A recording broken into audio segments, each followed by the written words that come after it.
ভাইয়েরা, শয়তান কি বুঝায় জানেন? শয়তান বুঝায় আলেম ওলামার মধ্যে কোনো মিল নাই। এ কথা আপনারা শোনেন নাই ভাই? এক ইমাম সাহেব এক লোকে বাচ্চাকে, একটা ছোট ছেলে নামাজ পড়ে না, ওর হাত ধরছে, ধরে বলছে আজকে তোর নামাজ পড়াই লাগবে, কোনো দাওয়াত নাই, আজকে জোর করে। খানিকক্ষণ টেনে নিয়ে যাওয়ার পরে ওই ছেলে বলতেছে, হুজুর আমার একটা সমস্যা আছে। বলছে কি সমস্যা তোর? বলছে হুজুর আমার কাপড় পাক নাই। বলছে টেনশন করিস না, মসজিদের পাশেই আমার হুজরা আছে, ওই জায়গায় লুঙ্গি আছে, আমার লুঙ্গি দিয়ে তুই নামাজ পড়। তো বেকায়দায় পড়ে গেছে, হায় হায় আমাকে তো আটকায় ফেলছে। খানিকক্ষণ পরে গেছে, যাওয়ার পরে মসজিদের কাছাকাছি যেতে বলছে, হুজুর আরেকটা সমস্যা। কি সমস্যা?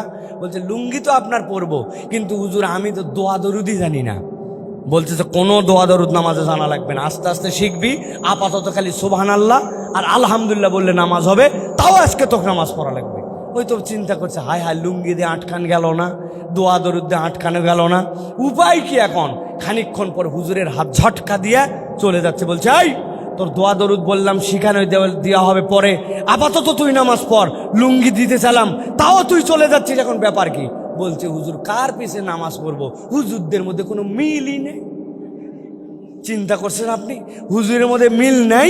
এই কথা বলে একটা ছোট বাচ্চাও এখন নামাজ থেকে ছুটে যায়। যদিও এটা রূপক গল্প, কিন্তু বাস্তবতায় যদি আপনি খেয়াল করেন, এটা শয়তান আমাদেরকে দেখায়। আমি আমার দৃষ্টিভঙ্গিতে দেখতে পাই হুজুরদের মধ্যে যে মিল আছে, আল্লাহর দুনিয়ায় এত মিল আর কারো মধ্যে নেই। কোনো হুজুর বলছে নাকি ফজরের নামাজ ফরজ 4 রাকাত? বলছে? কোন হুজুর এখন পর্যন্ত বলছে যে কাবা শরীফের দিকের থেকে মুখ ফিরায় অন্য দিক নামাজ পড়লে হবে? বলছে ভাই? কোন হুজুর বলছে আপনাকে মুহররম মাসে রমজানের রোজা রাখা যাবে? বলছে ভাই? এই দুনিয়ার কোন হুজুর আপনাকে বলছে যে দুপুরবেলা পানি খাইলেও বেশি যদি তৃষ্ণা লাগে তাহলে রোজা ভাঙবে না? দুনিয়ার কোন হুজুর বলছে ভাই? দুনিয়ার কোন হুজুর বলছে নাকি যে মুহাম্মদ সাল্লাল্লাহু আলাইহি ওয়াসাল্লাম আমার নবী নয়?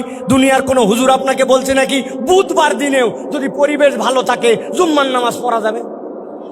বলছে কোনোদিন কোনো হুজুর?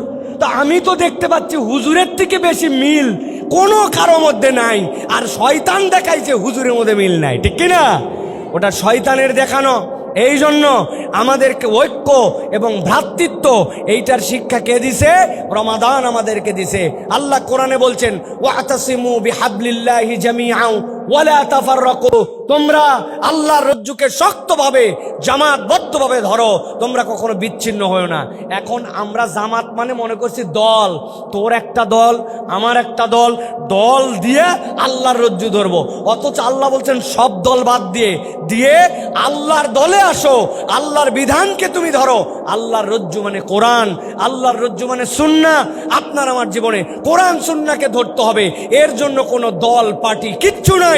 আল্লাহর বিধান আমি গ্রহণ করে নিয়েছি, এইটা যদি আমি প্রুভ করতে পারি তবেই আমি মুসলমান। ঠিক কিনা?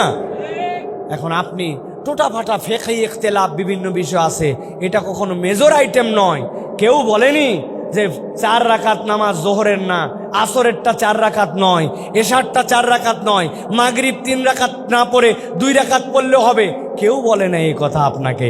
জাকাত মালে ফরজ হয়ে গেছে, না দিলেও চলবে, কেউ আপনাকে বলে নাই।